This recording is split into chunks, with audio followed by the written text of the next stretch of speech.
Tēnā koutou katoa, nau mai, haere mai, ki Whangarei District tai te rua takau whiringa a muku.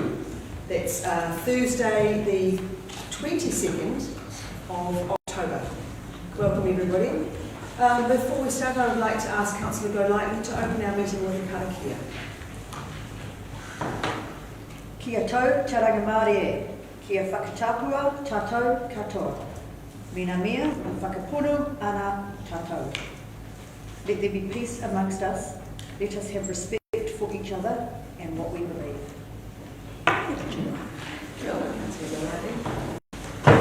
Councillors, a reminder that if there are any items on our agenda today for which you have an interest, please declare those at the beginning of the item.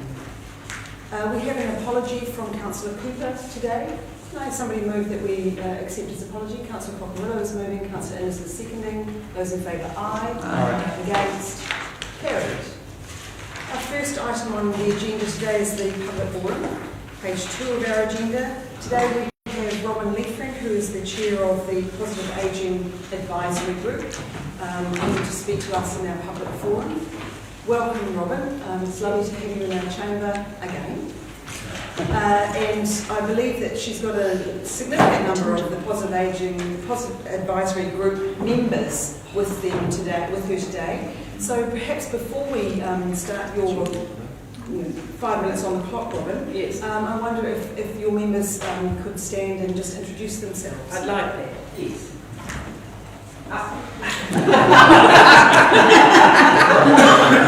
She's the Yeah, 2, 3, 4. My deputy chair is Lorna. Lorna Child, deputy chair. Ralph Gray, member. Kia ora, Mary Matthew, and you did another member. This is my man Nicholas. Thank you. Yeah, so good team. And they're here to support what I say. We've been doing a lot of work around housing to get into the long-term plan, and we thought it would be a good idea for me to come up and just pick out a very essential item, which I think is probably what it will come down to when you start to think about what we've put through. Quite a big item into the long-term plan. So, as we're all aware, the nation has a housing crisis, and as Council's Sustainable Future District Growth Strategy indicates, we need 2,000 new homes in a couple of years' time, and 6,000 by 2030. In the next decade, there will be more people aged over 65 than children 0 to 14 years. And Northland has the second highest number of people over 65, with 18.3%. It is most heartening that housing is one of the areas of focus that you've indicated for your long-term plan. As chair of your Positive Ageing Advisory Group, I want to focus on the special needs of older people in housing.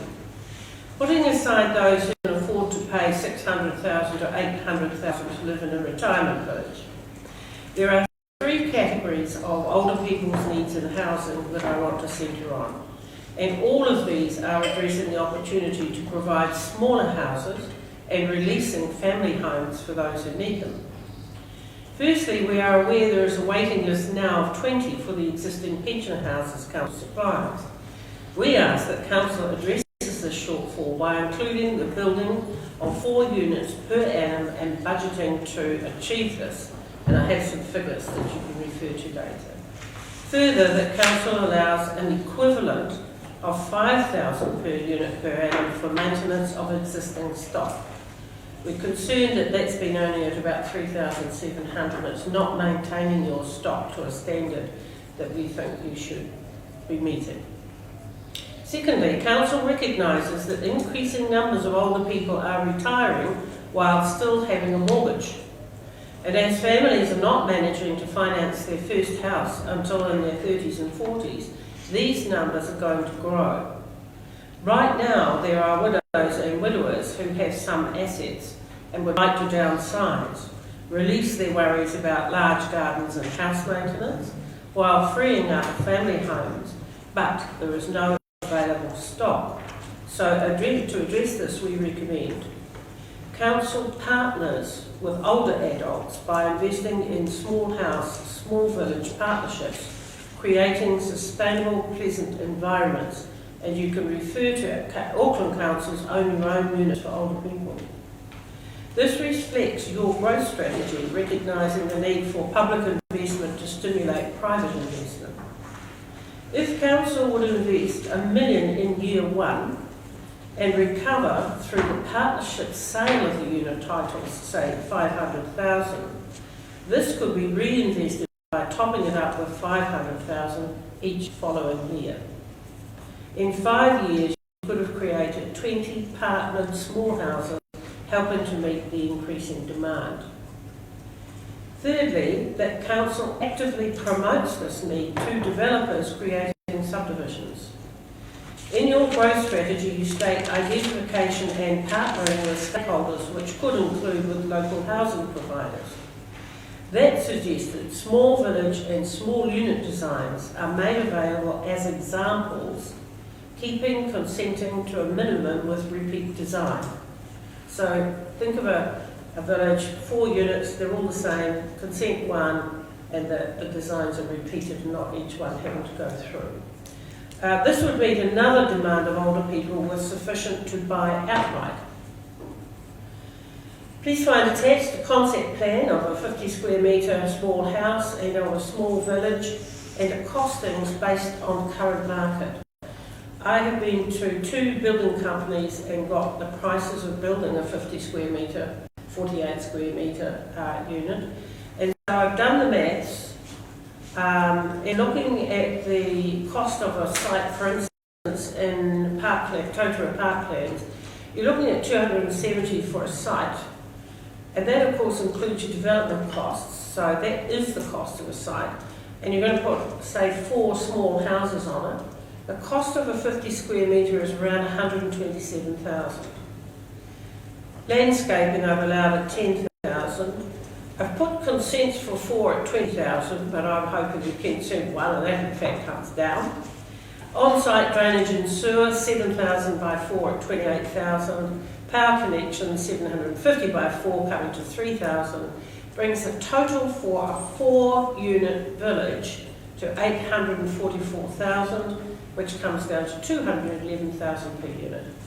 So what we're saying is that this is a very cost-effective way of meeting the obvious demands that are out there for our older people, and that population is increasing, and we need to try and get ahead of it. Thank you. Thank you. Perfect. You'd think you'd planned. Must have been here before. Robin, thank you. Councillors, any questions for clarification from Robin? Robin, we're getting your Councillor Peters? Yes, look at this. Yeah. Thank you. That just means you're all supportive. I just want to say I did not plan this. I did not set this up. And just want to congratulate Robin on the amount of work she's done. Though I have to say the Positive Ageing Group is strongly behind this, I know that. I just had to check, Robin, the consenting issue. Are you suggesting that there would be like one consent for the whole build rather than a consent per unit? That's right, because I could see, for example, in terms of marketing this, and I would see private people getting involved, build 1 unit and off that you sell all the others. And if that unit is to be identically copied, once it's consented, there shouldn't have to be costs going on and on for more consenting for the others. That's what I'm talking about. Councillor Murphy? Thank you. You must have been tuning in because we were talking about this yesterday. I'm just wondering, have you surveyed 50 square metres is quite small, and we talked about whether people would be looking for maybe a 1 or a 2 bedroom unit, and I suppose 50 square metres is just 1 bedroom. I'm just wondering, have you identified that people, are satisfied with just that size? Look, you've hit it on the nail, because obviously, yes, it needs to be taken further to look at 2-bedroom units. You're quite right. But interestingly enough, the heap of information about small houses now on Google, you can just go in and put in there 50 square metres, 60 square metres, floor plans pop up. This one was done for us privately, just to support what we're doing. But I think the whole shift now, and there are companies, burgeoning companies in Whangarei, coming on board to develop small houses. And I think that's the move that we've got to start to move into as a society, really. Yeah. Thank you. So thank you, Claire. Thank you, Robin, and as always, thank you for the research that you put into that and your team. Thank you. Councillors, just a housekeeping matter before we move into the next item. Item 7.4, the adoption of our 2019-20 annual report is withdrawn from the agenda today, and we will be addressing that at our earliest convenience. The next item on our agenda is our police report, and I'd like to warmly welcome Eric London, Martin Group. Welcome, mate. Good evening, everyone. Councillors, Bishop, members of the public. I'll be brief. I know how very important your time is. So, since we last spoke, we've confirmed funding for. I'll give you the good news first. We've confirmed funding for a Tipairanga based here in Whangarei, which is an adult first, second, third time pathway for a system outside the justice system, so we're not chucking our first time adult offenders into that justice pipeline straight away. It's working very well in Kaikoui. It'll be Mariah based similar, and it's a big win for us. Blue Light have moved into Te Roho together with a couple of youth aid officers working out of there for 2 or 3 days a week. We've got some great ideas and to connect with our community better and often the youth space. Martin, if you wouldn't mind just speaking up a little, thank you. A serious crime victimisation, that is your burglaries, your cars getting stolen, your trailers, continuing to trend down, which is good. We are seeing in recent weeks, there's been a lot of weeks, months probably, there's been a bit of a splurge of trailers and cars going in. I've seen it in the media, but we've been very lucky we've resolved a lot of that crime and recovered a lot of that property. Summer policing is going to be big for us. There's no secrets there with the restrictions on travel. We're going to be real busy this summer on our roads, at our beaches, in our cities, and we're planning for that. We've been planning for about 3 weeks. There's going to be more police on duty over the Christmas summer period than we've had probably in many years. And also some good news on the family violence front. They've landed 2 more non-sworn roles, Kaifina positions, which will work with those repeat families that keep coming to our attention all the time to work with the underlying causes of violence and bits and pieces that are going on in their lives. So it's a real win for us. So we'll go out and talk with those repeat victims, families who are coming to our attention all the time, and work with the underlying causes of what's ever going on in their home with NGOs and other government departments. So it's a big win for us. Negative, but not so positive. Not too much really. But I'm sure the questions fall underneath a few things that are coming up. Probably we're seeing a little bit of a rise of alcohol-related crime in the CBD, which was anticipated post-COVID. Alcohol sales are going very post-COVID. There's the drinking, because I guess you can't travel overseas. You've got more money in your pocket, and we know the story behind that. But there's some alcohol-related crime on the tail of that we're picking up. There has been a couple of serious assaults on CBD in recent months. CIB are investigating a particularly nasty one along the Vine Street at the moment, which I can't share with you the details, but haven't seen that for a while. Unfortunately, it's just some stuff that we get from return to normal. And that's it from me. Thank you, Marty. Councillors, I bet there's a number of messages going. Councillor Whangarei. Yeah, through you, Madam Chair. Marty, when it comes to the CBD, is there an extra police presence now? Yeah, so we've I think I alluded to this last time. We've guess the word is restructured. A lot of our staff, we've got more people working in the dark and weekends now than we've ever had.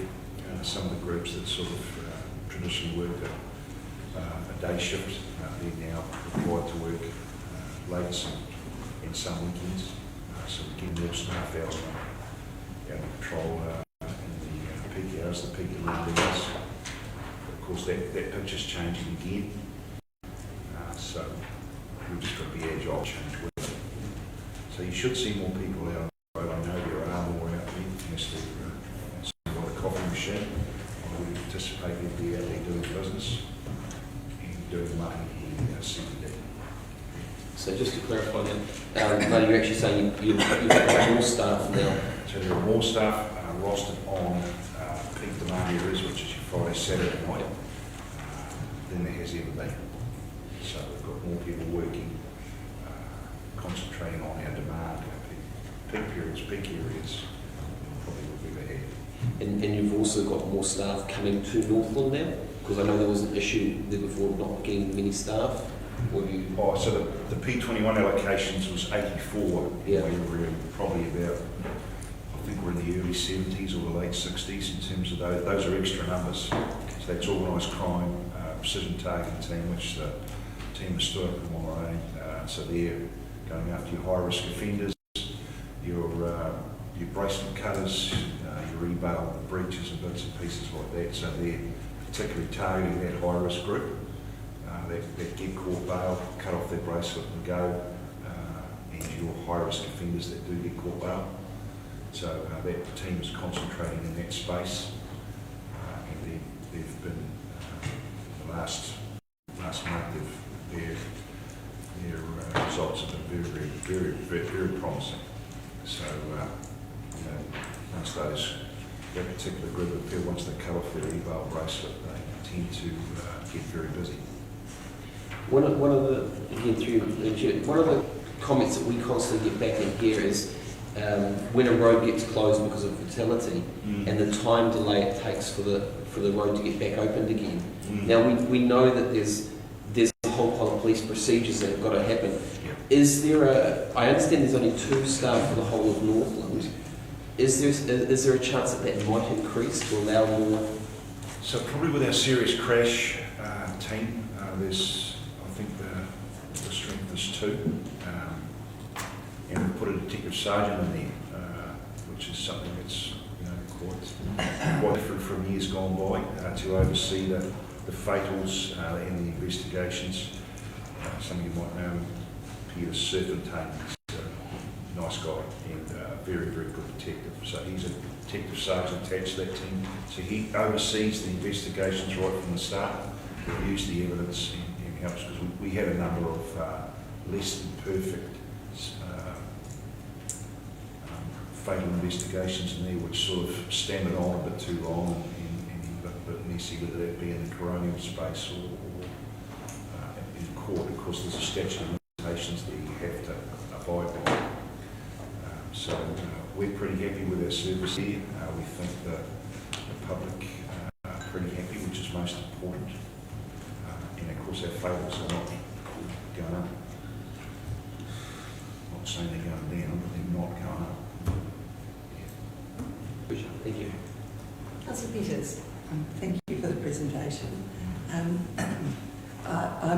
wondering whether you are still arguing for more staff in the area, because particularly to do with daytime beat, like Councillor Cockerilla in the CBD, and also the response time. Open Arms is noticing that the response time is quite slow when they have a major incident, which unfortunately is quite regularly. So is there room to argue for more cops during the day? Yes, is your answer. However, there is a process. Like I said, I think Whangarei Co-op has received 40 extra staff in the last 2 years, and we've got a few more to come in. Youth organised crime and that precision targeting team is very helpful. Got an extra dog handler based here in Whangarei, so you could argue every day for more staff, but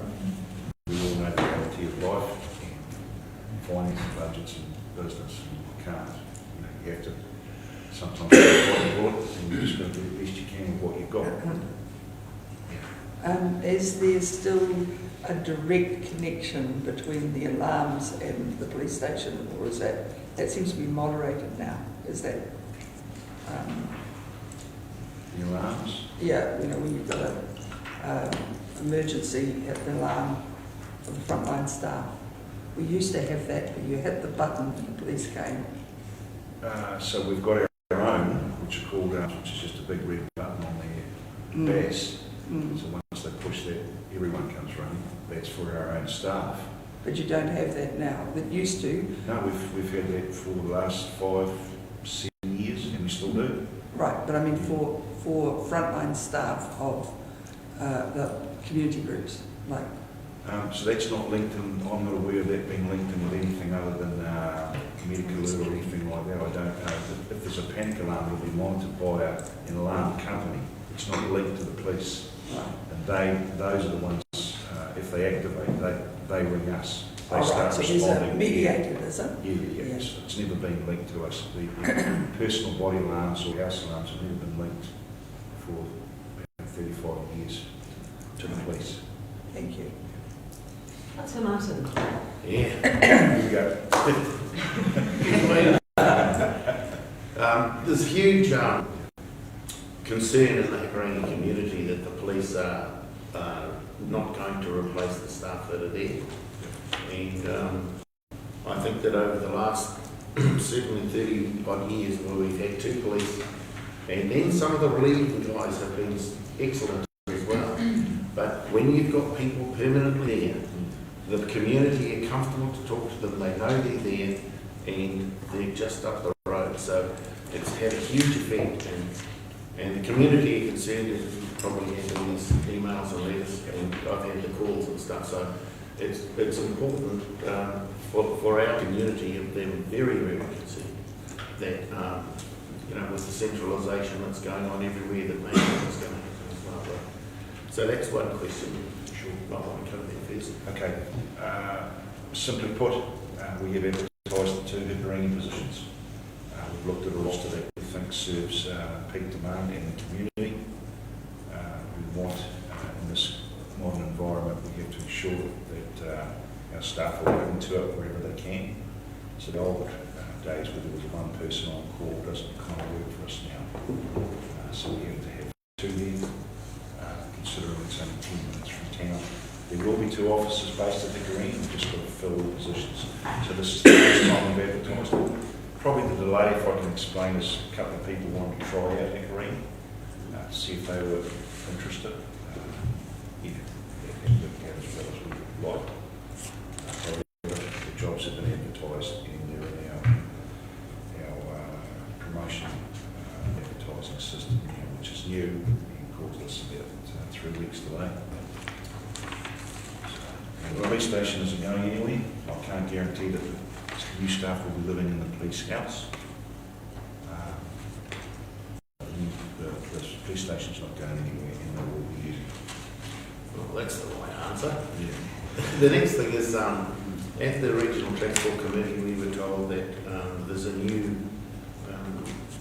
team policing for traffic that's going to be moving to the far north. Yes. Is that going to be operating in Whangarei as well? We have all our highway patrol units, so most of the highway patrol units, if I could talk about the spread of staff, I guess the genesis of the question, most of them are based here in Whangarei, so you get the better benefit, you get the, because they're based here, the population is here, our highways here, you tend to get a far better coverage, in effect, close to our big city. The rural roads are obviously a concern for us. A lot of people have favours are on rural roads, particularly in the far north. But believe me, we get a very, very good deal here for our road policing based units here in Whangarei. So we get far better proportion of people, therefore we get a far better proportion of police staff. That's how it works. And just to finish, I don't know if anybody ever tells us, but we're very grateful for the job you do at keeping us safe. Absolutely. Councillor Golightly. Thank you, Bishop. Thanks, Murray. I'm just interested in how the meth issue is in our district. Sure. Is that something that's increasing, or have you? So there's some good news there. I think I'm not sure what I told you last time. So we used to be the worst. So the science is pretty. So it's measured via the sewage system, and it's biomass really. That is, it's not pour off. If one was cooking methamphetamine, they used to pour it all down the toilet, used to go into waterways, and there'd be some pretty bad stuff leaching into our soils and bits and pieces. So the biomass reading is stuff that's gone through the body, and it's quite scientific. So no secret, we were the worst city in New Zealand for all sewage readings, which is quite a lot. So we're now number 5. Oh. So we're slipping. In the right direction. I know that's a small one, but it's positive, and we're getting back in that space with these organised crime teams and precision targeting. So there's a lot of focus on our organised crime groups.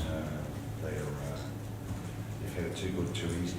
They're selling meth to our children, and that's quite simply what they do. That's how they make their money. No bones of that. So yeah, you can argue that that's not great news, but we're heading in the right direction. Okay, thank you. Councillor Innes. Thank you, Marty.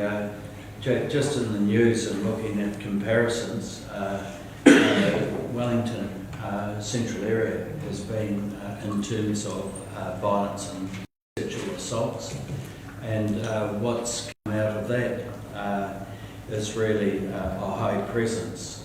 They're saying that there hasn't been a high presence in terms of Wellington Central as much as other areas. And I just wondered, in terms of Whangarei, you mentioned that there's additional resourcing. Is there a strong presence in the streets, or is it something that you wait to react? But it seemed that the information coming out of discussion on Wellington was important. Yeah, Because it had a presence. being visible and being in the prevention space for policing is goal for this, for us and the public at the end of that. So it's not all about reacting in a timely manner, it's about getting in the prevention space, being seen, being visible, being on the beat, stopping and talking to people, those high concentrations of people, public place, response and visibility is important. That's always been, going back many years, a focus.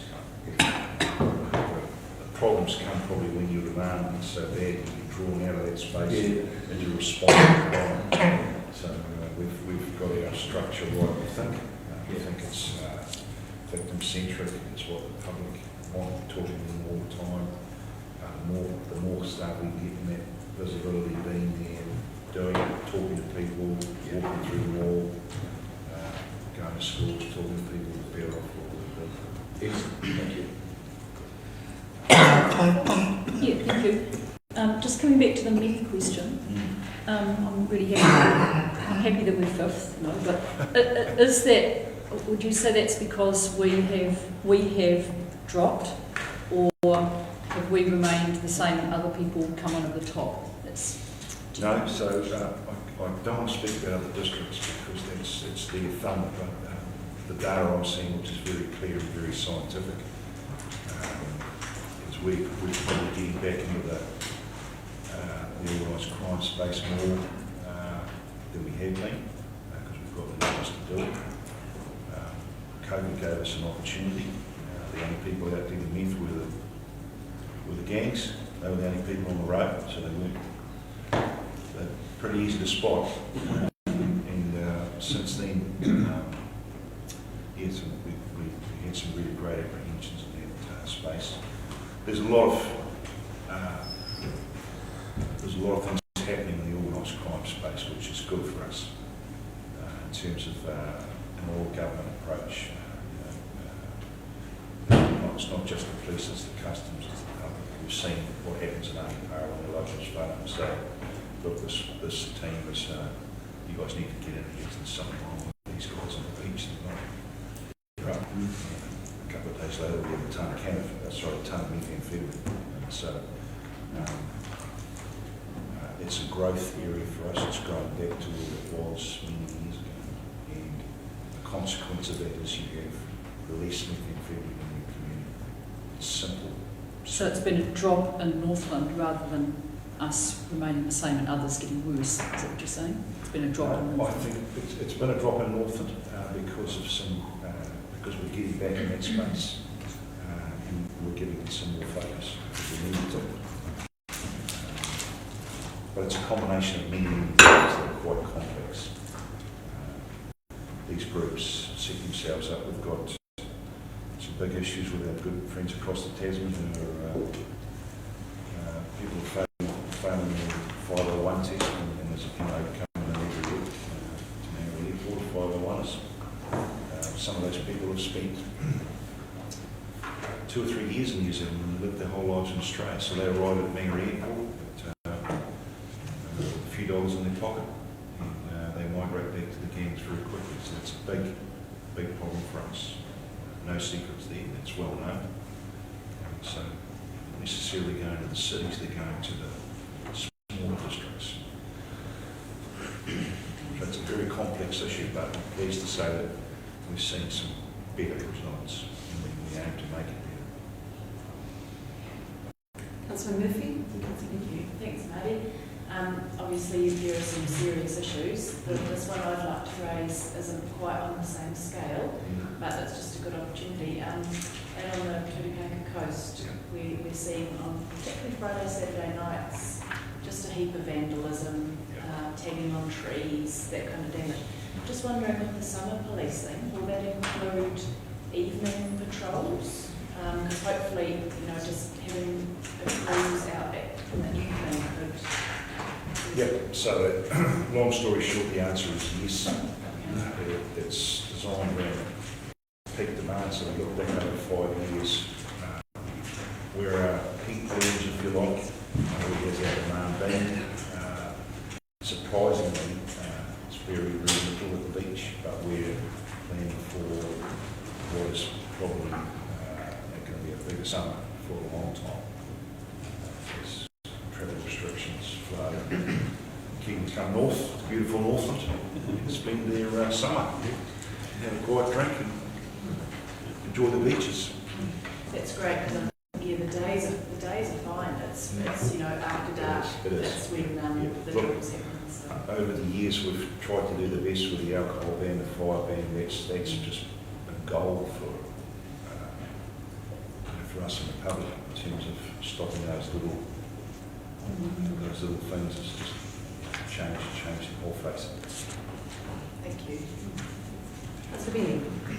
Rude not to. So, following on from the summer policing, that was a few years ago, cut back the amount of time spent with summer policing. Will the officers be based at the summer locations? So we're probably going to run a summer, a kind of a central model. So they'll work from the station depending on where the demand is. So we don't know what our demand is yet. So for Tutukaka, perhaps if we get a bigger demand out there, if we get a bigger demand at One Tree Point or Kaka Waipu, we can move those pieces on the chessboard a lot quicker. If we send them to Harangi and the demand is in south, you've just got to pull them out of there and send them south. So Whangarei, places you used to go get all the time. We're going to run a central to the beaches on a daily basis rather than put them with at the stations like Waipu, Kaka and bits and pieces, so we can move people around quickly. And I mean, so the ideal thing in the old days was the cops were, for a month, they were stationed at the Awakara, Tutukaka and places like that, but there's none of that anymore. No, so the demand picture for that stuff last 5 years, you'd be quite surprised.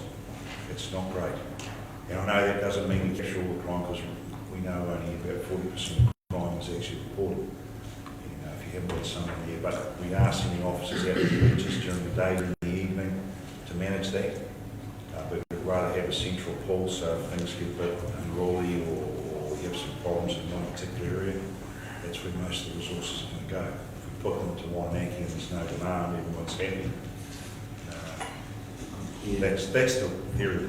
I know what you're saying. And so if I can carry it, just so and one of the issues we with the fire bans, alcohol bans, the driving on beaches is a big one that comes up all the time. That it's happening, but there's no cops there to do it, and therefore if there's no statistics, it's not happening as such. But we all know it is happening. And it's that preventative policing that works. And I understand it's budget constraints and all that sort of thing. It's with our freedom camping's another one. It's just great to have the cops on side with that. So maybe that's something we can work towards and continue to push. Yeah, I think you'd be quite pleased with the numbers we're putting in. It's more, like I said, it's more than we ever have. And it's smart policing. It's not just putting someone at Whangarei for a month. You can do 2 jobs over the whole month. But of course, they're actually preventing a whole lot of crime. I know what you're saying. Yeah. And you're absolutely right. So, Any further questions? Marty, I have one. Clearly, we are concerned about the same people and their health and safety.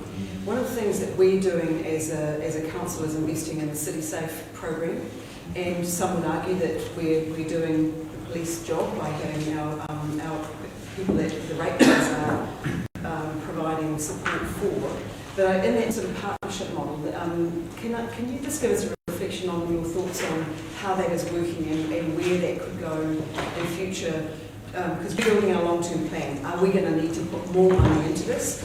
Because we'd rather not. I hear what you're saying, Your Worship. Look, City Safe has been a godsend for us. It's another set of eyes and ears. Those people do a wonderful job. They sit back and advise us. They see it's another set of eyes and ears out there in the CBD during peak periods. And if you had a cop on every street corner, you'd still miss stuff. You know what I mean? And it's a godsend for us. I work partner with the City Safe and the Council as long and as hard as we can, because it's a great aid to us in the public. It's worthy. It's not just, it's that preventative role we've talked about. It's about being out there and actually being visible. People won't do something City Safe coming in the corner because they know that they can start the troops really, really quickly. So look, it's been great for us. I support it and speak highly of it. It's great for us.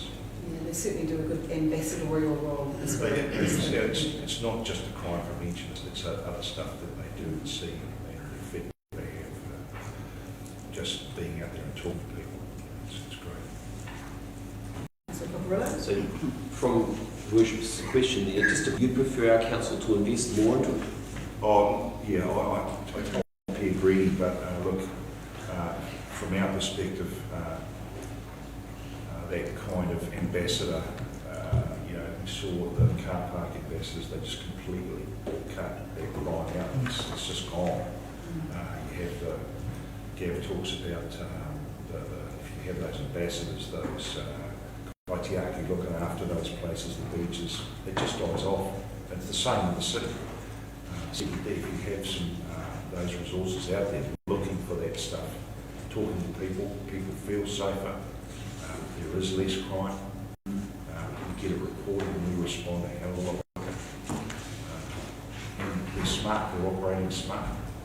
They're not stepping into dangerous positions. They know with the training that they've had, they're not putting themselves at risk. They're sitting back, watching, listening, recording, and guys, you need to get here quickly. That's what's happening. So just one last question, sorry. Marty, with the CBD, we've got the city patrol guys in the vehicle, we've got the City Safe, we've got the security cameras, and we've got yourselves. Is there anything else that you think we need to add to make the district safer? So it's no secret we've partnered with you for that ANPR capability. I know it's all about number plate recognition. So I can tell you that 100 miles away, it's working very, very well.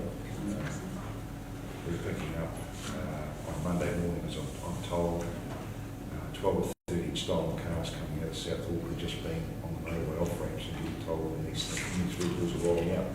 That's just stolen vehicles. So, yeah, if you focus on that, ANPR capability, that technology we need to use, as long as we don't impinge on people's privacy. The CCTV story we've all heard of. ANPR is reasonable. There's no expectation of privacy in those circumstances. Stolen cars on the road means more crime. They rent the car to do petrol drive-offs, to go and do burglaries. The more we can catch those people, prevent that happening, better off we will be. So the next logical step for me, that's what we're trying to do in that space. We're just waiting on a couple of funding applications, and if we get the green light, it's going to help us. We've had some pretty dramatic vehicle crime in Whangarei in the last year. We've made some good dents in that. The technology just makes it so much easier. No further questions? Can I reinforce that comment of our grateful thanks to you and your teams, keeping our people safe. Really, really appreciate it, and enjoying this dialogue that we can have with you. Thank you for your time. It's a privilege. Thank you. Councillors, we have a recommendation that Council note the report. Can I have a move that Councillor Martin has moved and Councillor Connor has seconded? Those in favour, aye. Aye. Against? Carried. I'll keep that. Move to item 6.1, the minutes from our meeting on Thursday, the 24th of September, which also included a confidential section. Can I have somebody move that they are true and correct record of that meeting? Councillor Peters has moved. Councillor Cutforth is seconded. Just a question, Your Worship. Yes. Page 16, apart from people obviously coming and going during the meeting at different times, bottom of page 16, while I know Councillor Phil Hulse often does have varying opinions on things, I note this time he called for division and voted both for and against. I'm surprised we didn't notice that abstaining as well. Absolutely. So, this is not an unusual occurrence, but this time we actually recorded it, so perhaps we just need to change that. That's what experience brings to the change. Thank you for highlighting that correction that is required. I will now second. Thank you. Are there any other amendments or corrections to the minutes, including the confidential section? If not, I'll put that motion. Those in favour, aye. Aye. Against? Carried. Item 7.1, the risk management policy and supporting framework. Welcome, Emily. Councillors, I will take this report as having been read and worked through in detail. Can I have a mover for the recommendation? Councillor Cockerillo is moving the recommendation on page 22 and Councillor Peters is seconding. Councillor Cockerillo. Through Madam Chair, look, I think the obvious thing is this is a very comprehensive report, a policy. We've gone through it several times amongst the councillors.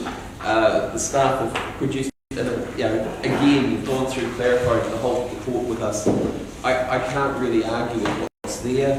It's very self-explanatory. It's explaining the safety of the risks and how our staff are to respond to them, which is great. And as a council, as governors, how we are to deal with the risks. So I really do appreciate that, and I will stress that how we appreciate the staff to be able to put some information together for us. So, as I said, I'm happy to move it. No problems with that at all.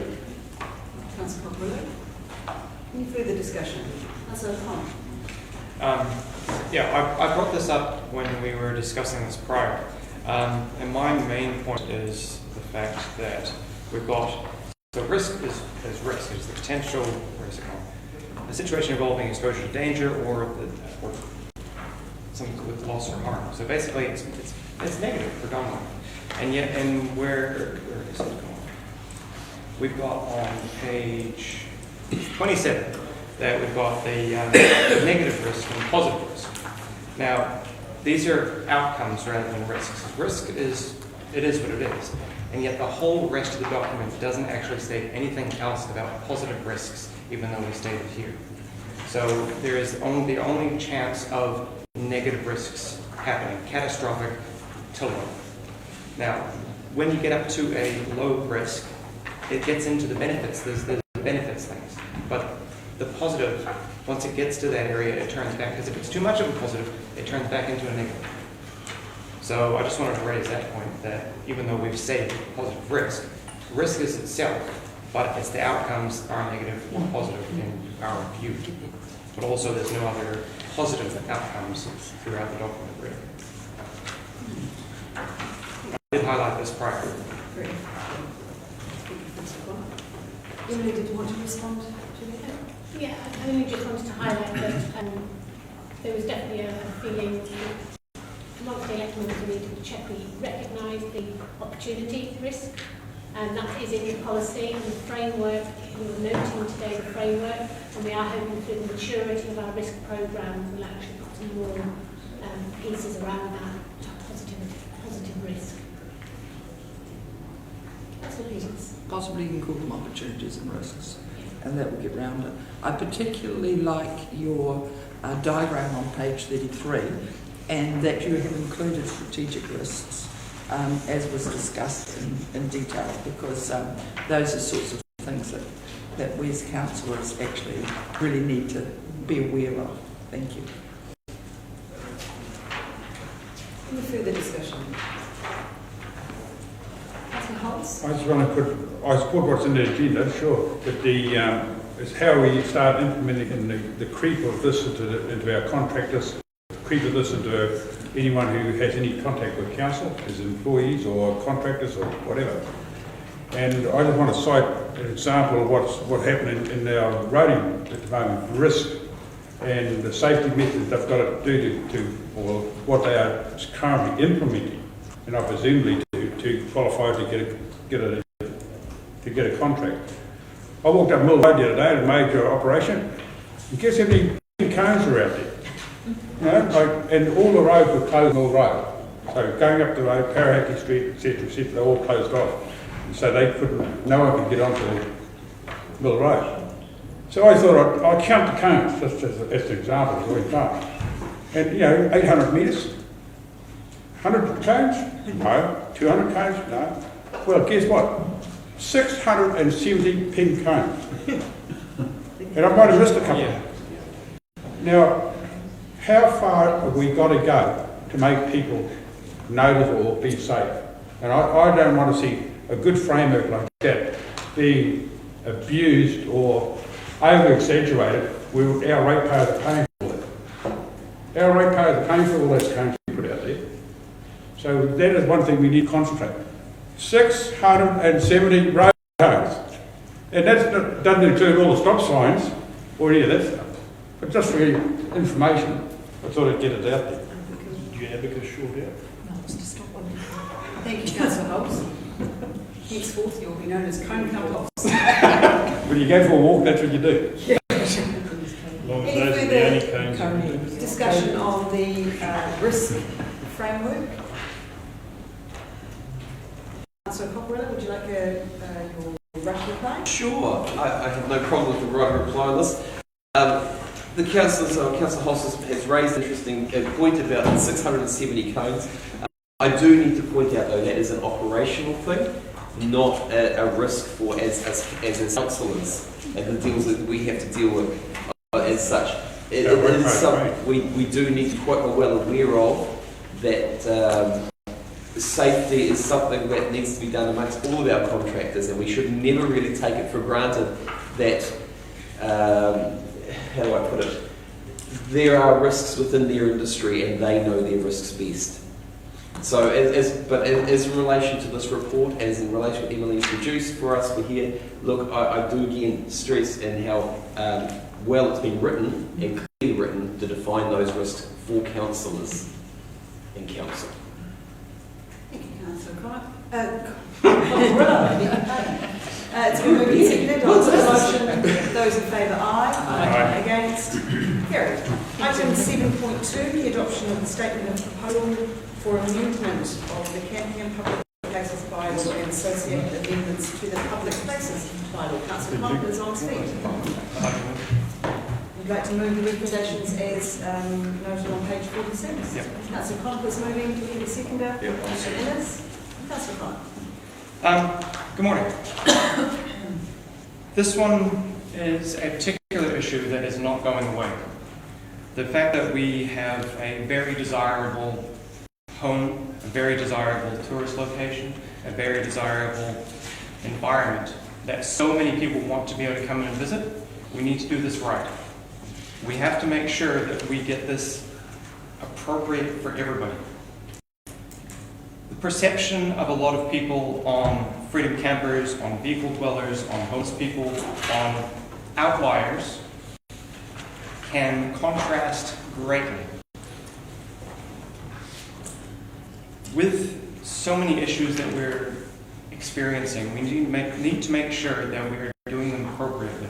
Recently, with the perception of vehicle dwellers, of freedom campers and whatnot, we have to make sure that the staff that are dealing with these are dealing with them appropriately as well. And the perception of it can't be harassment, because recently there have been issues coming, and I'm glad that they're being dealt with, but it can't go on like that. We need to do things appropriately. Whereas somebody might be a vehicle dweller, somebody might be a freedom camper, where is the line drawn and at what point in time? With people going to the beach, they can go in a truck, they can go on their bike, they can go in a camper van. At what point in time do they turn from a freedom camper, from the public, from a shopper, where they're allowed to park, where they're not allowed to park? If somebody's sleeping during the day, if somebody's sleeping during the night, there's so many different options and accessibilities that if you only view it through a certain lens, you only get seen. Now, if we don't do this right, we're going to have an issue with the vehicle dwellers, and we've heard that. They've stated it. They are around freedom campers quite often, obviously, because they have to be in similar locations. Now, making sure that we look at both in all different areas separately, and I appreciate as well that we are looking at through the information here, that it is from freedom campers, from vehicle dwellers, etc. But we need to make sure they're not lumped into one view, because people will anyway. We need to be able to mitigate the issues, and I'm really glad to see that the freedom camping ambassadors this year will have reached out and said, is there any local Kaitiaki people, any local conservation groups that would like to say, hey, would you like to come along and help out? And that way it mitigates the issue of saying, oh, they're just freeloaders, they're not doing anything. Countless times I've had people saying at my place through couch surfing, and they're freedom campers as well, and they've been out there looking at the place, our country, picking up rubbish and doing the right thing. Generally, they're good. We need to make sure that when we're putting framework in place, or whatever we call it, that it's a coverall. It's not just the freedom campers, because are we allowing, when it says only one camper van to one space, are 2 cars allowed to park in that space? What about a truck and trailer? What about there's so many different sizes of vehicles and different spaces, and if people are traveling in convoy, or a couple of different vehicles, and there's only one space, and the other person then has to potentially go somewhere else. Another issue is often just recently, at the beginning of the meeting, we had complaints about people tagging and littering and doing all those bits and pieces, because nobody's in the area to supervise those things. We want more police there, but if we have police in the area, we actually mitigate that too, because if we have somebody there looking after the place, the potential of people doing donuts, leaving rubbish, starting pallet fires on the beach and leaving rubbish all around the place, they're not being brought by freedom campers. These people are locals. We have so many issues that we have to spread out to the locals as well if we're looking to expect the freedom campers to adhere by these too. They get tarred with the same brush. When there's rubbish in in one place, you park up in this location, it's going to happen. At the same time, what is the amenity of 100 cars versus 100 camper vans? At the same time, if we're providing spaces that are only so big, and we're complaining that they're using gas cookers outside of their cars, and we haven't provided any extra space, well, that's our infrastructure that we're implementing. If I went to the beach and I set my camp cooker up at the back of my car, am I then freedom camping? Or am I just going to the beach and going to the beach? There's so many different fine lines that the division really fall on that we need to make sure we get this thing right. If we don't do it properly, we don't provide infrastructure, we don't provide an opportunity for them to work with us, freedom campers, vehicle dwellers, homeless, whatever, we're going to get it wrong. And if we're a freedom camping friendly district, well, are we?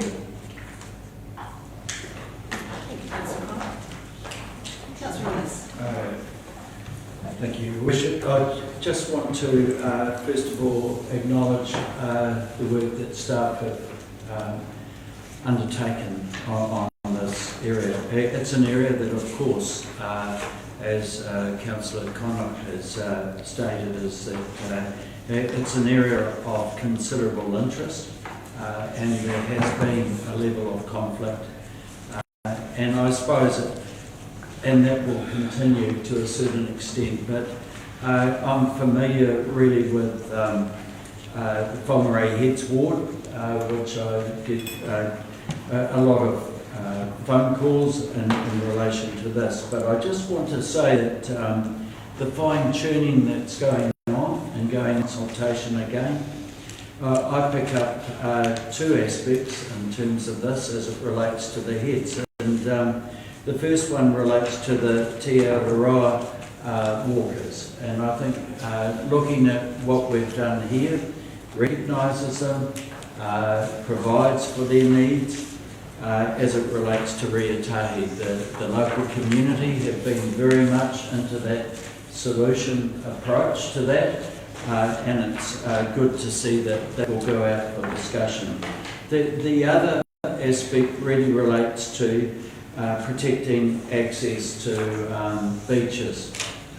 And at Ocean Beach, there was an overflow area there, grass area, of which freedom campers were occupying over the last summer period, that created problems in terms of public access to that beach. And I'm pleased to see that with consultation with the local community, that's been resolved.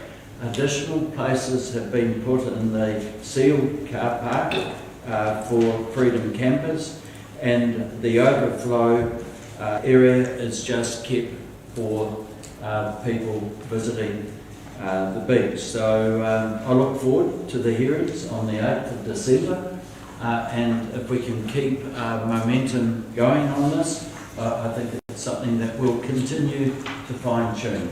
Thank you. Thank you, Councillor Innes. Councillor Martin. Yes, well, I was just looking at the map for Teal Bay, and where the road goes in, it's actually been washed away, so we're waiting for that to be repaired. So it's lucky we didn't allow camping there. But I still look at Whangarei, and they've got campgrounds right. People are able to park in the area and then camp in tents in the view of several campgrounds, and that's going to be very interesting. And I just formally invite everybody to come out on Sunday to the Whangarei AGM, so I won't be alone, because it'll be very interesting. And had this not been going out to public consultation, then I wouldn't have been able to support it. My main thing is that I hope this will be meaningful consultation and the problems of those people, because we're allowing tents to go right next to properties that have been there for decades.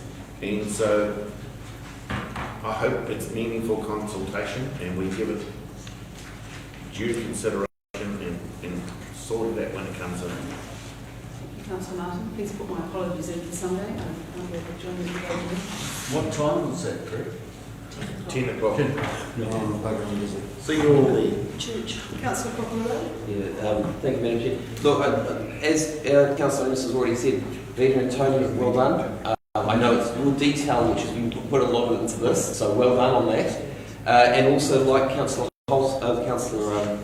Martin has already said, I'm very, very glad this is going up for consultation. I think the most important thing, and from the complaints that I hear from businesses who have hospitality industry and also the camping ground people who are trying to run a business and they feel that this is competition with them. So I do hope that that consultation is able for them to make comments, and they are heard and they do make comments on it. But thank you very much for the detail that you put into it. You guys have done an amazing job to get to this point. Thank you, Councillor Cockburn. Councillors, going back a step, why we've got a bylaw, and reasons to protect areas, protect the health and safety of visitors, and protect access to the area. So this is our bylaw has been in place for 3 years. We've seen the impacts around our district, and we've looked at how we can improve the bylaw. So what we're doing is we are resolving today that the bylaw should be amended. I think we all agree with that. We're looking at the statement of proposal to go out to our community for feedback, and the amendment to our public places bylaw, which is also included in the statement of proposal. So I was looking again, like many of you, look at the maps. What's changing, and looking for the key elements of our proposal for the summary of information. Looking at the key elements, what do we want to know from the feedback that we're to get, and the amended areas with site-specific ruling on camping. But on the maps, just looking at the wording in maps, so some of it to be extended. Some areas we're looking at prohibiting camping. Some areas are being expanded. Some are being designated as peak season parking. Some to be restricted, some to be reduced. And areas, as Councillor Innes has highlighted under the Reserves Act, a different authority under that. And some are being amended. So it is important that our community understands the processes that we're going through. I think the paperwork that we're putting out for the statement of proposal and the amended bylaw is very clear. Thank you for the work that you've done on that, and thank you for picking up some of the tips that we went through some of the discussions that we had earlier. So clearly we are going out to our community for feedback on this, and but bearing in mind that it is year 3 of the bylaw being in place, so it is the tweaking, I guess you could call it, for what's working and what's not, and the feedback from our communities and the reports back from our Freedom Camping ambassadors. I am relieved to know that there will be a program again this summer, thanks to our friends at Central Government to support that. And picking up on Councillor Conant's point around the encouragement for people who are camping in our public places to support conservation efforts. This is the second year that that's happening. That's a really important aspect. So yeah, I'm really pleased to put this out to our community for that feedback. Any further discussion before I go to Councillor Conant for a right of reply? Any question? Yeah. In the public places bylaw that we've got on here, obviously we've got the front cover. It's a branded. Is that being subsidised or sponsored or something like that? Because there's many vehicles out there that are plain, that are coded, that there's nothing. What page are you looking? We can go with 56, 59 electronically. Because on the front cover you've got the Maui. Oh, and it's directly in your face, but there's so many different types of campers and there's different types of... Councillor Conant, that's a very good point. Can we, before we put this out to public, can we just do some photoshopping to avoid promoting a particular brand of vehicle? Thank you. It's not quite in the face, I had to Any further discussion? One other little question. Another question? Yes. In the issues that we have with camper vans emptying their waste into toilets.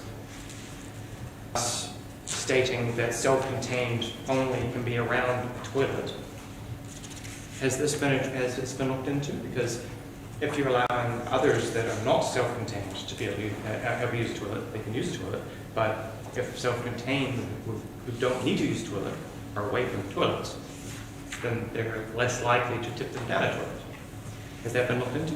I don't think that's a matter for the bylaw, to be honest. And just to clarify, and please correct me if I'm wrong, but my understanding is that we have identified places around public toilets for people who are not self-contained so that they can, under the Camping and Public Places bylaw, park and be there non-self-contained. So there are issues around the environmental impacts of putting those chemical toilets around public place. Have I got that correct? Just double checking. Thanks, Betty. It's mainly a problem with not regulated sewage. So yeah, that's not an area that I think we can cover under the bylaw itself. Perhaps it is a topic for our environmental health people to address in another forum. So thank you for raising that. Councillor Murphy. Thank you. Just one question. Overall, I look forward to this going out. I think the introduction of seasonal restrictions is a step forward, and I think it's a great idea that we're proposing overflow sites in town. I wanted to make a point that's really interesting, public perception, because there's quite a few areas of dockland, and the community often raise those. They don't understand that those are actually beyond our control.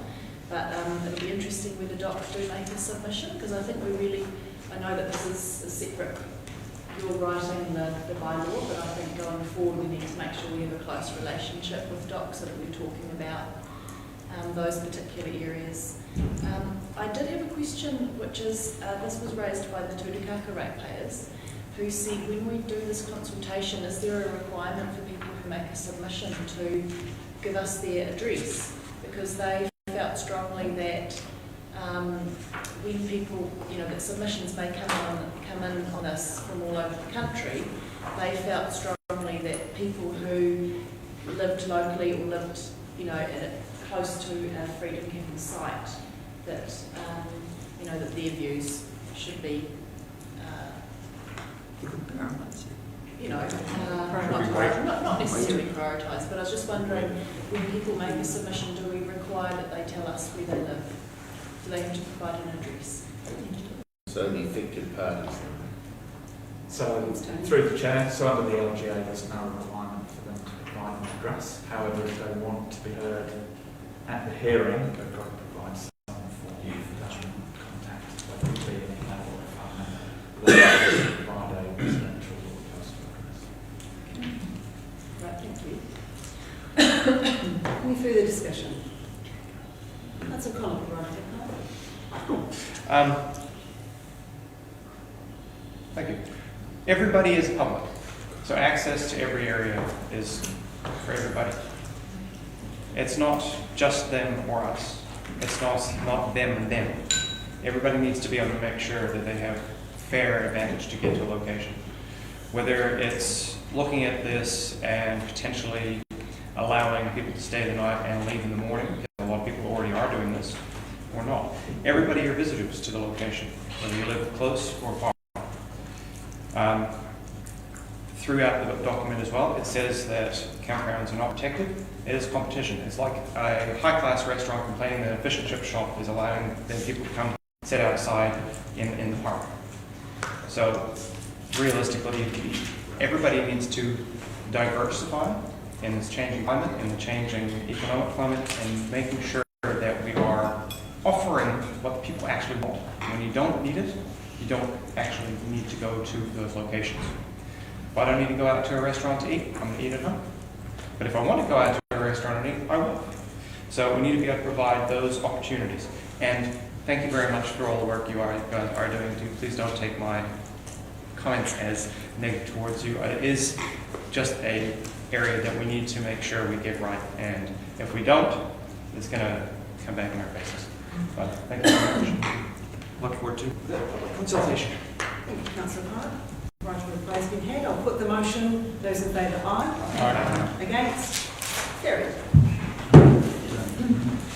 Brings us to item 7.3, the Local Government Funding Agency 2020 Annual Meeting Matters. It does matter, doesn't it, Alan?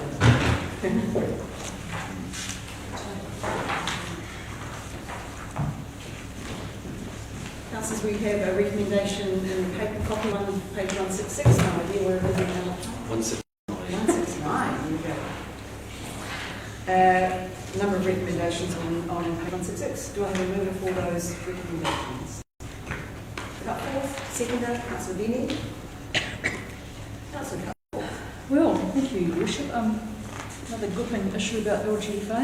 I know this is one of Alan's favourite things, and I do hope that Alan can go to the Wellington annual meeting on the Thursday night, and I just hope he doesn't get stuck in Courtney Place. I expect him to come straight home and not be part of any violence.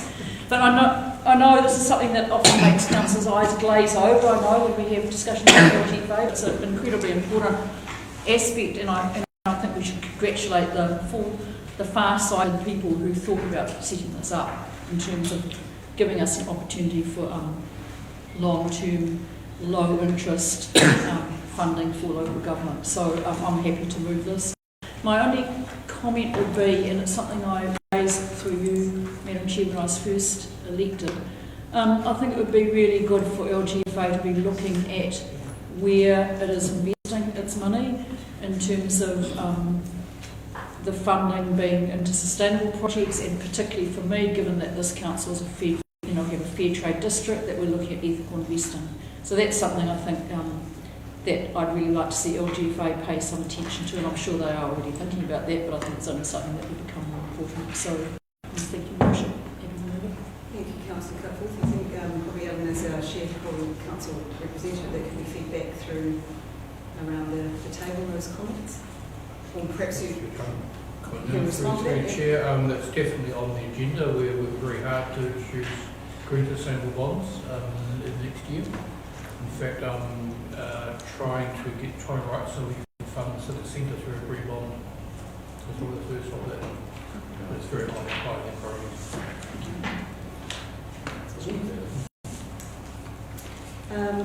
Alan, the councillors would have read the report, but is there anything you wanted to highlight in particular for us? Thank you, Your Worship. The main thing is actually the first time we've had contested positions for a director role and for Shareholders' Council. Every other cycle since inception it's been by mutual agreement prior to the meeting. So this is the first time we had to make recommendations about who we should support. The Shareholders' Council is unanimous in recommending that Mike Toohey retained as the non-independent director. We certainly feel that at the time of unsettled financial markets there's a need for continuity on the board. We'd already signalled the board we would do a full review of the skill composition need going forward, and we want to preempt that by making a change prior to that, despite the other application coming in. Similarly, for the first time we've had a council trying to come on to the Shareholders' Council, leading to a contest. The same reason we think that continuity is critical at this time. Although I hold the representative from New Plymouth in regard, the CFO, the time is not quite right. We'll work with them on the next rotation next year as to whether they come on, should they not get scored. Thank you. Any further discussion? Yeah, I have a question. Councillor Martin? How do you, when you get people with certain skills onto the board, how do you assess the value of their performance? Do you have regular reviews? Do you have external reviews? Or are they just carried out internally? Through the chair, both. I'm in regular dialogue with the board chair about how the board is performing, and also we conduct independent reviews.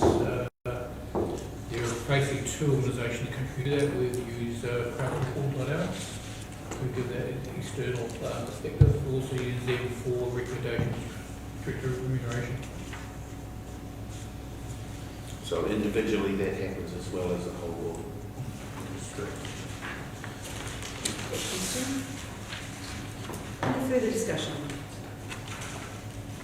Mr. Cutler, would you like to reply?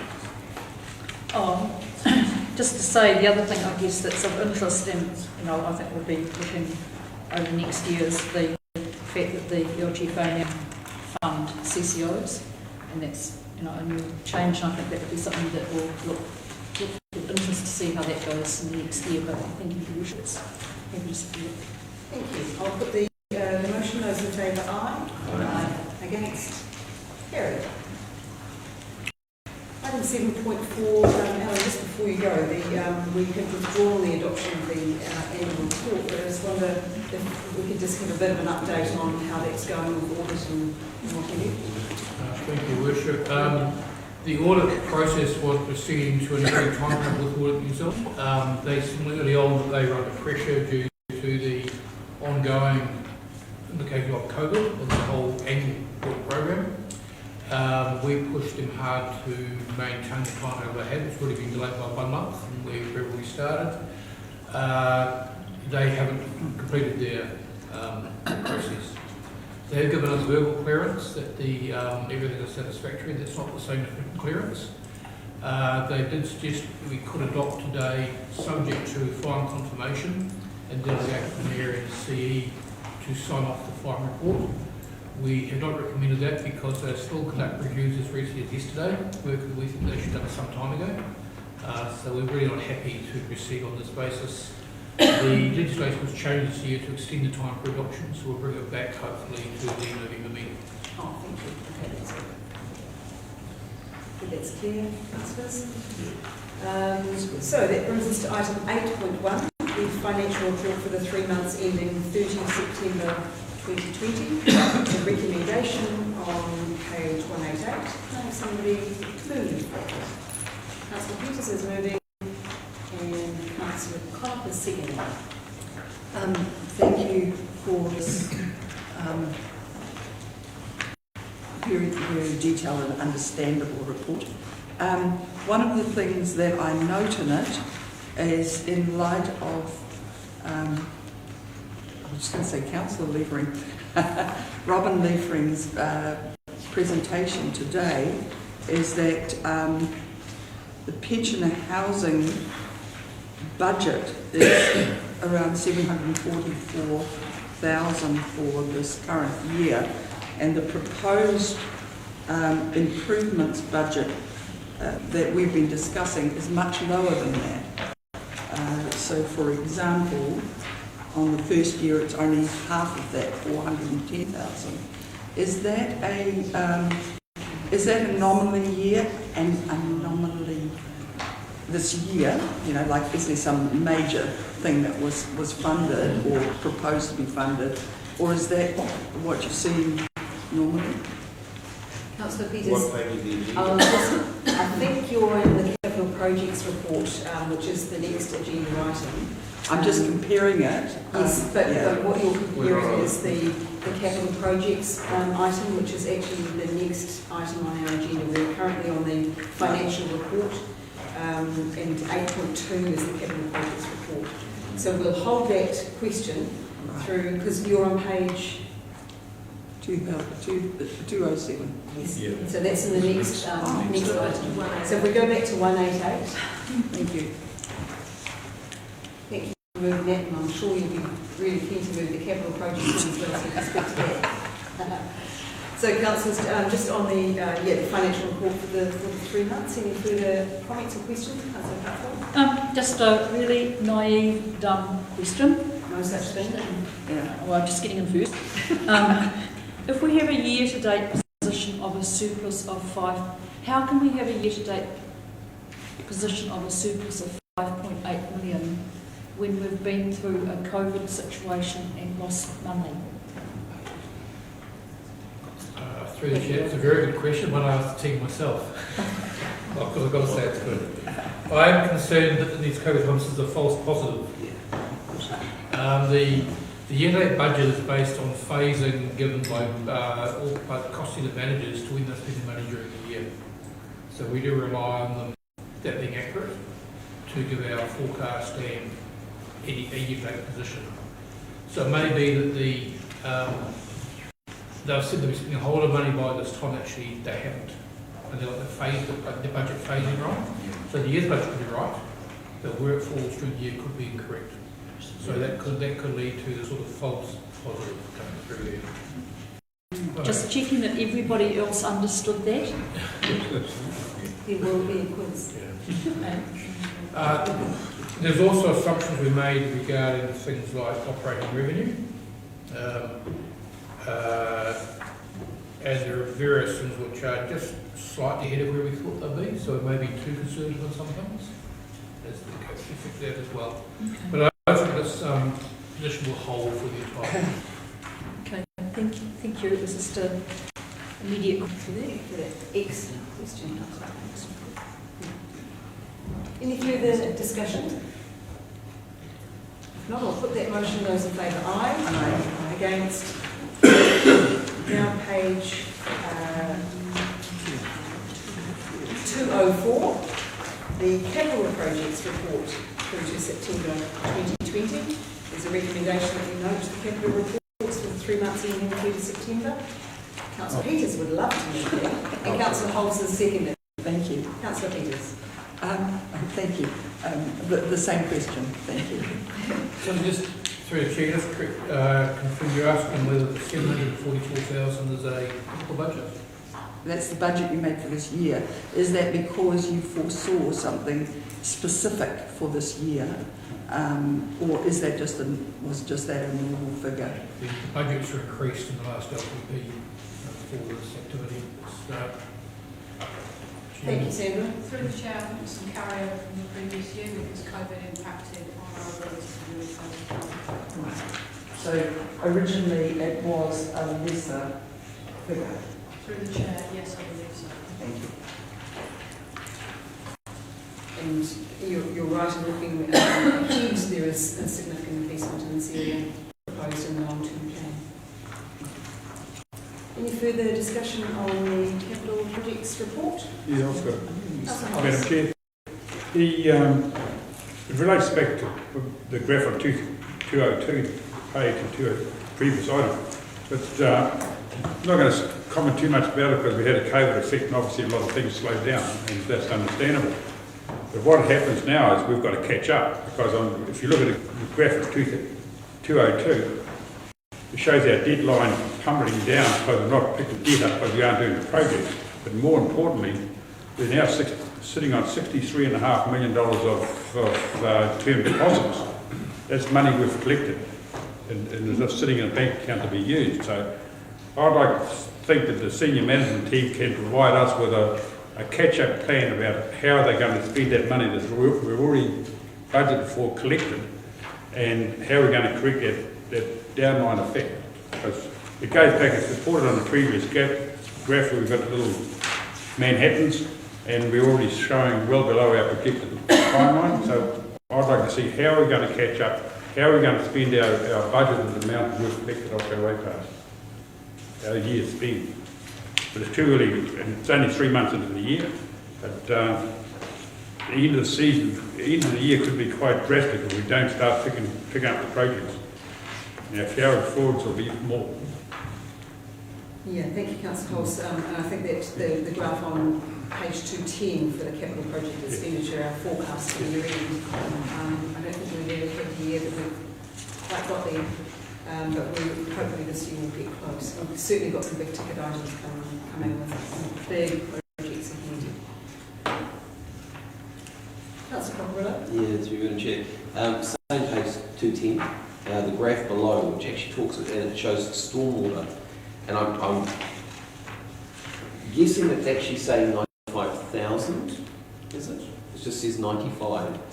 I'm guessing these are 1,000, but it's well over the 100% already. And with the amount of works that has to go on, for stormwater alone in Whangarei, what is the realistic figure going to be?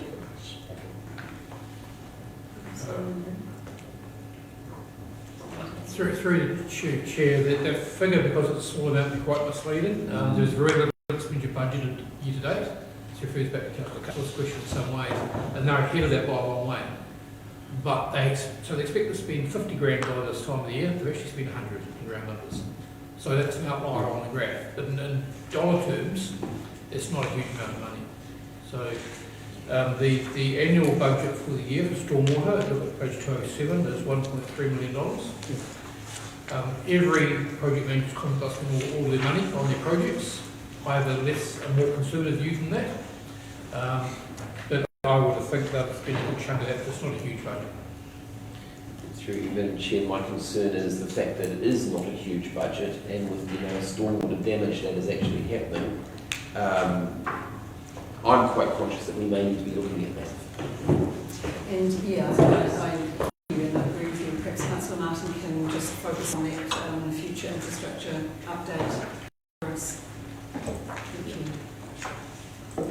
Any further discussion? I'll put the motion. Those in favour, aye. Aye. Against? Carried. Item 8.3 on page 212, the Untitled Worker Redeployment Funding Package Update. There's a recommendation on page 212 that the Council notes the contents of the attached NBIE progress report. Project progress to the end of September 2020. Robin Kelvin. Can I have somebody move the recommendation? Councillor Murphy is moving, Councillor Cutforth is second. So, Kelvin, the report has been read. Do you want to give us any updates? Yeah, through the Chair, the intent of providing this report was to give Council an update on the progress. We compile this report on a monthly basis to go to MB, and it's made up of all the contributors to the funding. So I think there's 11 different projects being run at the time. I guess one of the highlights is obviously the achievement of the employment and social procurement targets that we have today, with 98 people taken into employment. Just an update to this, we're presently talking with MB about an extension to the completion time of this project. So presently that is supposed to be 29th of November. What we're talking about as a result of both the stormwork variation that came through and some delays as a result of that, we're asking for a 2 to 3 month extension, which also has the ability to continue employment of those people through the Christmas period rather than laying them off right before Christmas. So that would still be the same amount of funding, just spread over a longer period of time.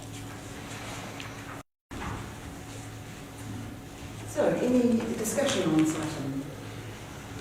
Councillor Benny?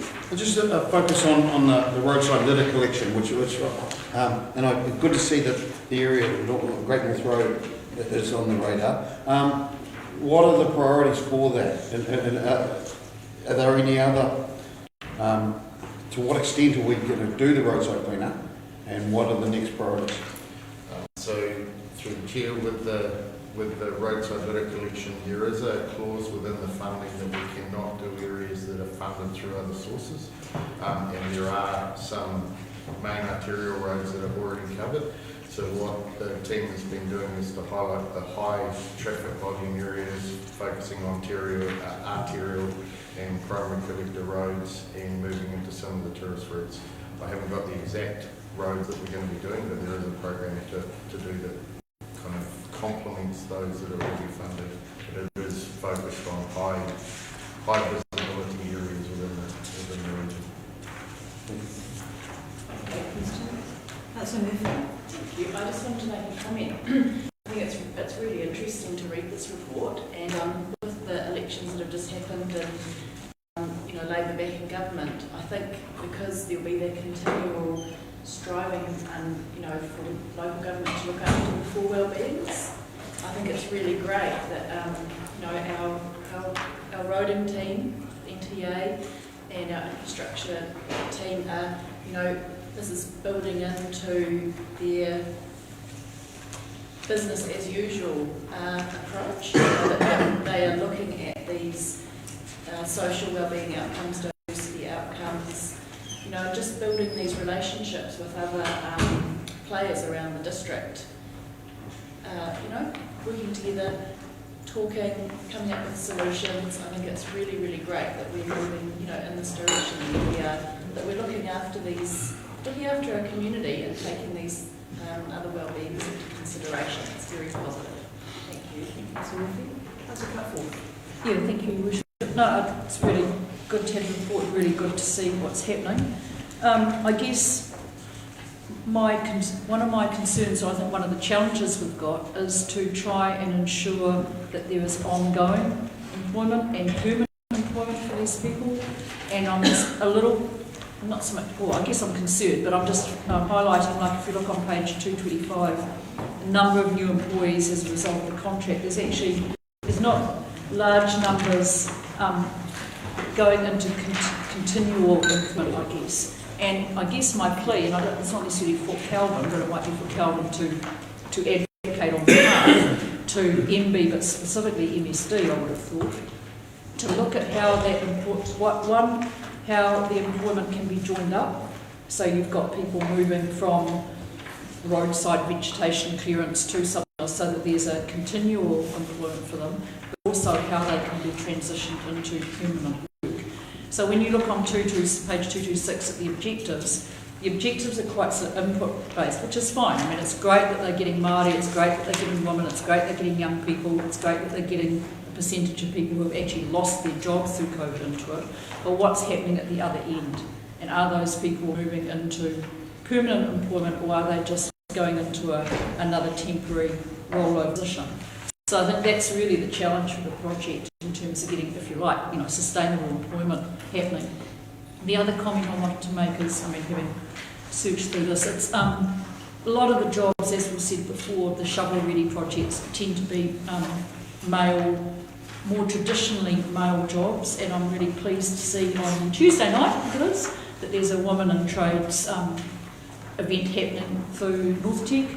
And while I accept women can do these jobs, and do these jobs, it would be really good to see in the future if there are more jobs that appeal more to a broader range of women that we can sort of look at suppose. I'm not suggesting that we really want another COVID outbreak and lots of PGF funding, but just that's another issue, I think, in terms of most of the jobs continue to be predominantly male focused. But yeah, so it's not no reflection on our work, but I think it's something that we could do some advocacy on. Thank you, Councillor Cutforth. Kelvin wanted to respond to that. Just with respect to the first point, we are meeting fortnightly with MSD regarding the transition plan post this. We also had a multi-council MD and MSD workshop about a month ago where the risk was raised of the cliff at the end of this work. And so MSD are presently pulling together an overview for the region of all funding activities with the intent of trying to flatten the line of funding. There's the future work coming up with the Jobs for Nature that a lot of these people will be able to transition across to. And one of the things we're working on is working with the likes of Whangarei Trust to become a more established player in the workforce provider space along the lines of allied workforce used to be and the likes, so that they can provide a continuation of employment. Pleasingly, we've had, I think, more than 12 of the redeployed workers already pick up permanent roles within contracting organisations. So a lot of them have been trained for traffic control and are now being taken on with the increased capital program across the region. They've been taken on by Ventia and Fulton Hogan for permanent roles. So there is some positive outcomes coming on. Thank you. Thanks, Kelvin. That's a really good update. Councillor Whangarei. Thank you, Chair. Similar to Councillor Cutforth's comments, and I have the question in relation to the whole fund. Again, as Councillor, I understand that it was about getting people out working.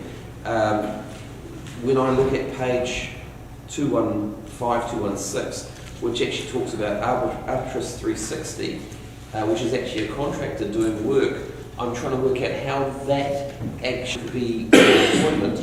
And then I actually see the pictures, and I seriously hope there's not a person cutting the tree branch down, because the comments in their comments would say how wonderful their safety and innovation is. I looked at So the chance on Through the chair, there was, the intent of the funding was twofold in regards to employment. One, actually three. The first one was to bring on displaced workers for redeployment for this short period post-COVID. The second one was to ensure that companies at risk with future workloads were also given opportunity to maintain employment and not put people out of work. And then finally, the third component was the fact that it was recognised a number of these areas were skilled areas, particularly in the hazardous tree removal component. And in those cases, we took on established contractors and required them to take on additional labour to complement. So you'll notice in the total jobs column, I think it's about 190 something, whereas the actual redeployed is 98. So the difference between the two is the existing contractor staff. With respect to that question, yeah, it's an automated machine, and that is the safe way of reducing those. Through you, also, Madam Chair, when it comes to these works that have been highlighted here, a lot of them, they appear to be business as usual, and they should have been part of the contracts for the roading team to do. As was when I used to run the contracts, it was part of the contract process. So how have these jobs come out of the normal AU and now having to be done as a separate fund? Through the chair, as I mentioned before, the funding requires only works that are not funded in the next 18 months. The jobs that have been identified are those that fall below the funded defect line. So in previous meetings I've mentioned about the categorisation of defects. High priorities are funded and resolved, but there is a group of lower priority jobs. With respect to self-seeded and some of these hazardous trees, they're ones that would likely need doing in 2 to 3 years' time under the normal maintenance program. What this has given us the opportunity to do is get ahead and actually cut some of these areas prior to them actually being a problem. And that's been the primary intent. There may be 1 or 2 in there that should have been part of BAU, but in those cases it's when we have a stretch of road, and for efficiency purposes we might as well do the one as well as the other 10 trees that aren't quite meeting the contract requirements. The main intent of this is getting ahead of the game and being able to use this money to prevent future issues as opposed to necessarily fixing today's issues, which are part of the maintenance contract. Councillor Innes? Thank you, Worship. Just following on from Councillor Cutthor's comments, really looking at sustainable employment opportunity, and I see phasing into jobs for nature. That's very much at the forefront and will be related to pest management and also weed control. Is there any budget for training involved with this? Because it seems to me that part of sustainable employment opportunity relates to skill enhancement. Through the chair, there's 2 ways that we're facilitating training through this program. One is direct, the direct cost to this funding. So in some cases we've already put redeployed staff through chainsaw training, basic health and safety unit standards, grow safe and the likes, and traffic control. In addition to that, we've just initiated a conversation with MSD. They've been attempting to catch up on this with respect to some funding that they have, but they've now advised that they have some training fund available to facilitate through NorthTech and a couple of other providers for these redeployed. So that's something we're working on at present to try and facilitate that through the same process. That's good. Thanks. Councillor Holmes? Thank you, Bishop. I brought this up before and it's still a concern to me. I said, we just say a agenda item here that actually shows nothing, doesn't show any of our plans, our annual plans or a long-term plan or anything. And it's a debate we should have had, I feel, and we should have had it. We're meant to be an infrastructure-based council, now we're getting to the social part of life. And so I've asked before, how does Audit New Zealand see this? Because we're now discussing our involvement in an outside organisation which is government funded, following government process, we as councillors have had no input into this spend. And yet we were sitting around here talking about it. We've had no input into this at all. And yet we've got staff working on it. So there's a disconnect between the government's role and the management role. And that needs to be clarified. I've asked, I don't mind bringing it up to Audit New Zealand, but I want to make sure that we are aware that we're getting into something we haven't got a mandate to do. At the moment, we have not got a mandate to do this work. We've entered a thing. We've had, as councillors, we haven't had, it may be 100% good, but we should have had a discussion about it. We now, like I said, we've got our manager here who's employed by the Rail Alliance doing a lot of stuff that's probably outside his job description. Are we happy with it? It's the implication. And Audit New Zealand should have been able, once we started getting in these subsidised money from the government, there should have been a paper come from Audit New Zealand say, this is how we're going to handle it through your books. Because we, councillors, are responsible for our budgets. No one else. Councillors. And, I'm not comfortable in the role. And I've been here, I've asked these questions often enough to start getting some answers back. If you councillors are all happy in this role, fine. But I'm not. And I'm going to keep asking questions. If I've got to go to Audit New Zealand and audit the general myself, I'll do that.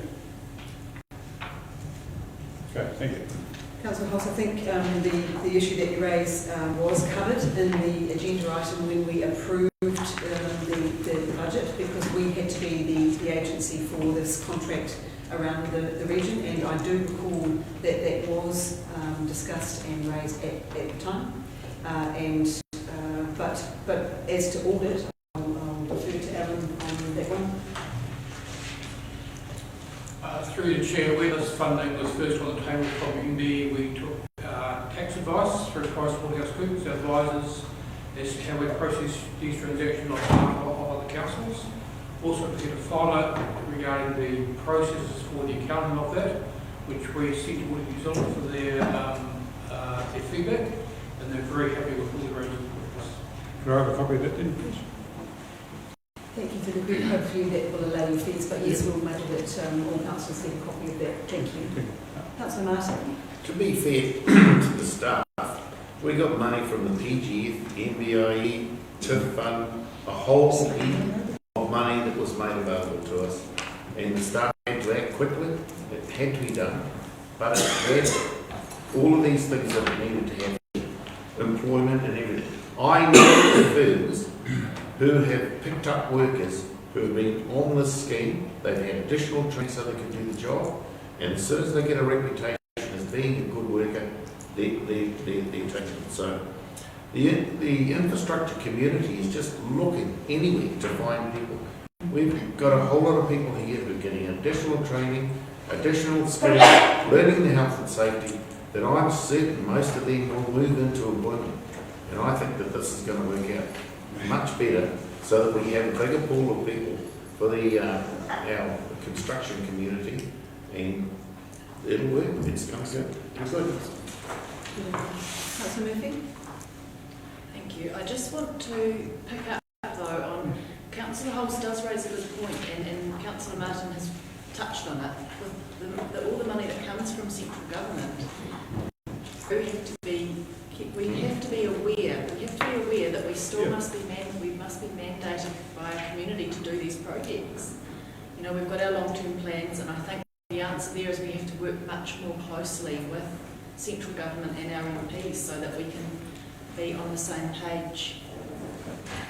Otherwise, we do get money through TIF, we do get money through PGF, and if government is directing as to where that money should be spent, it's kind of what Councillor Innes was talking about yesterday. It's an erosion of local democracy in a way, but it's just something we need to be aware of. I just also wanted to throw in, and I know Calvin is the manager of the MTA, but in these conversations with MB, I just want to put this out there, that working towards a circular economy, so at the moment we're thinking jobs for nature, but there is a massive opportunity when it comes to reduction of waste.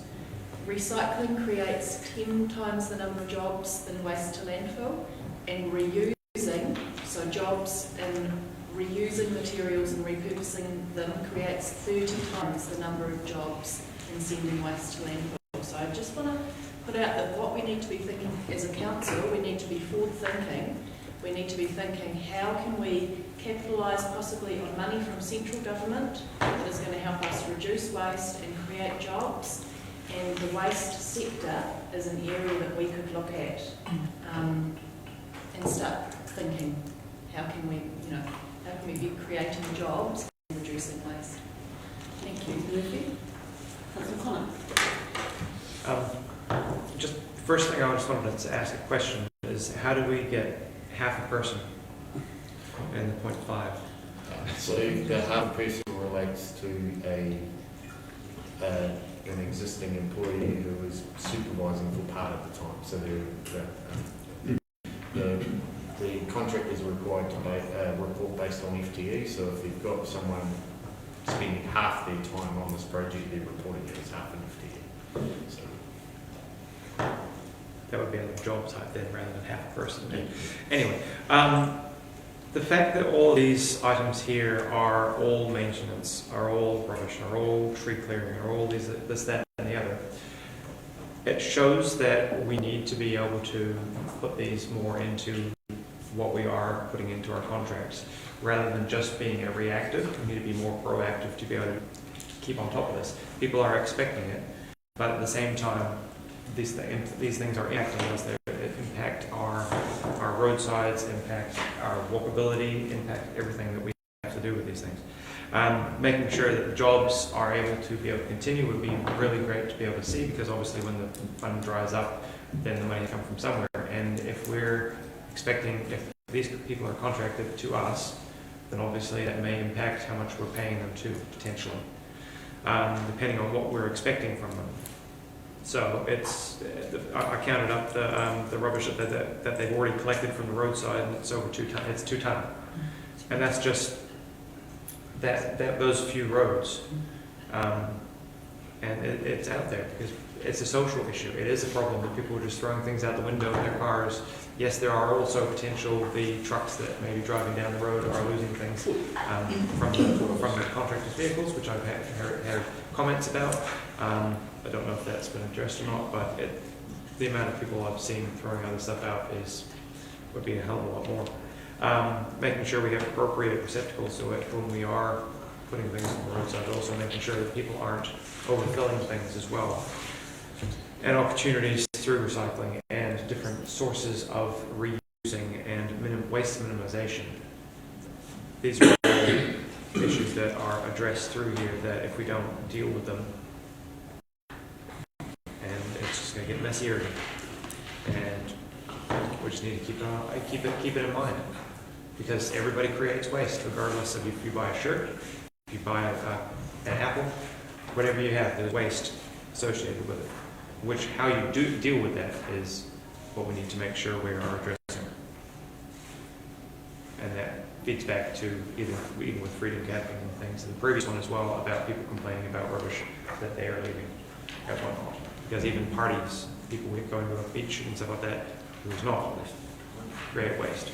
And then that blows out. And then waste, and so on. But anyway, thank you. Thank you, Councillor. Any further discussion? I'll put the motion. Those in favour, aye. Aye. Against?